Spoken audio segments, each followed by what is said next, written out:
মালিকে মালসাতে পরিণত করা হলো। এবার এই আমাদের এই দেহ মালসার তলেই যে বাসনার পীড়া দেওয়া হয়েছে, এই যে তুলসীর মালা, বাবা তুলসীর মালা দেওয়া হয়েছে কেন?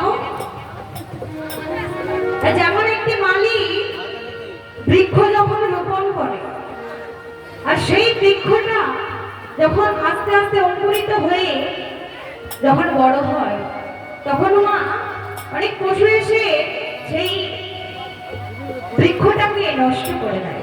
তার জন্য মালি কি করে, মালি চারিদিকে বেড়া দিয়ে দেয়।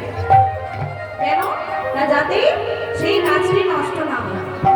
তদ্রূপ আমাদের যে ভক্তি লতার বীজ, যে গুরুদেব যে আমাদেরকে বীজ বন্ধন কর্মে দিল, তাহাই বাবা জপ করতে করতে আমাদের যখন হৃদয়ে জল সেচন হবে, জল সেচন বলতে না হরিনাম জপ করতে করতে বাবা যদি দুটো নয়নে কৃষ্ণ বলে কাঁদতে পারি, তাহলে আমাদের এই সেই ভক্তি লতার বীজ আস্তে আস্তে অঙ্কুরিত হতে থাকে।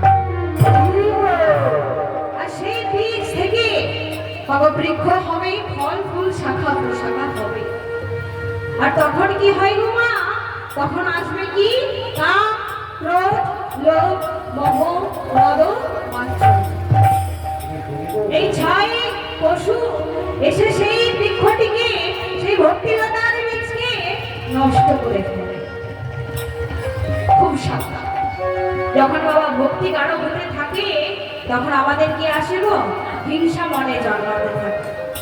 হিংসা কিরকম হিংসা? না অনেক ভক্তরা বাবা তিলক মালা জপতে জপতে অনেককে বলে আমি অনেকটা এগিয়ে গেছি, তোরা তো এখনো জপ করিস না, আমি হরিনাম প্রত্যেকদিন শুনি। তাই তারা যারা শুনতে শুনতে বাবা মনে একটা অহংকার আসে, আমি ভক্ত হয়েছি। আর যদি এই অহংকার আসে, তখনই ভক্তি লতার বীজ বাবা নষ্ট হয়ে যায়।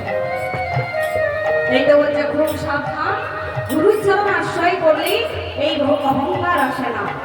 ভগবানকে বাবা অহংকারে বাধা যায় না। প্রেম সে বিনা প্রেম সে নাহি মিলে নন্দলাল, এ কথা বললেন বীরাবন। প্রেম ভক্তি যদি না থাকে, আবার ব্রজেন্দ্র নন্দনকে পাওয়া যাবে না। ভগবান হলেন প্রেমের ভিখারি, প্রেমের গৌধরী। তাই তো মা তিনি সেই প্রেম জানার জন্য আজ গৌরহরির হাতে কোনো অস্ত্র নেই। তিনি সত্য যুগে এসেছেন রাজার ছেলে, হাতে অস্ত্র ধরে। ত্রেতা যুগে এসেছেন রাজার ছেলে, হাতে ছিল অস্ত্র। দাপর যুগে এসেছেন রাজার ছেলে, হাতে ছিল অস্ত্র। কিন্তু আমার গৌরহরিকে দেখেছেন তার হাতে কোনো অস্ত্র আছে? তা তিনি কি বিলাতে এসেছেন? না প্রেম বিলাতে এসেছেন। এই কলিযুগের ভগবানের নাম কি? শ্রীকৃষ্ণ চৈতন্য মহাপ্রভু। শ্রী মানে সুন্দর, কৃষ্ণ মানে আকর্ষণ করা। বাবা যারা ভগবান বলেন যে আমাকে চাই আমি তাকে চাই, আর যে আমাকে না চাই আমিও তাকে না চাই। না চাই বলতে এই মায়া মহা সংসারের জালে আমিও তাকে খাবো দেবো খাওয়া। তা আপনারা বাবা এই ডাকে এসেছেন। কৃষ্ণ শব্দের অর্থ হলো আকর্ষণ করা। তা কৃষ্ণ নাম শুনে আপনারা ছুটে এসেছেন।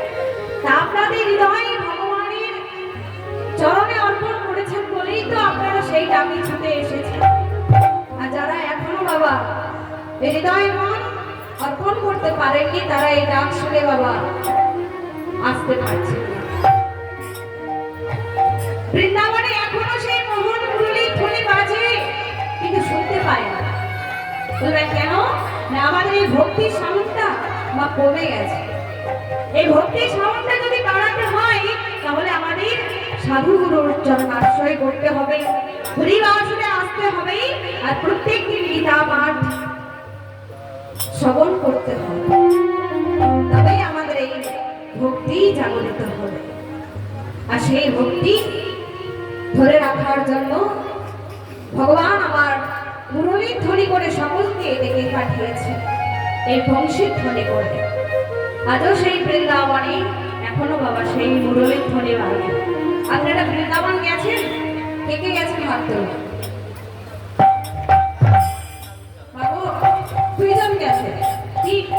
অনেকজন আছে, হয়তো 4 জন দেখতে পেয়েছে বাবা, হয়তো অনেকে গেছে।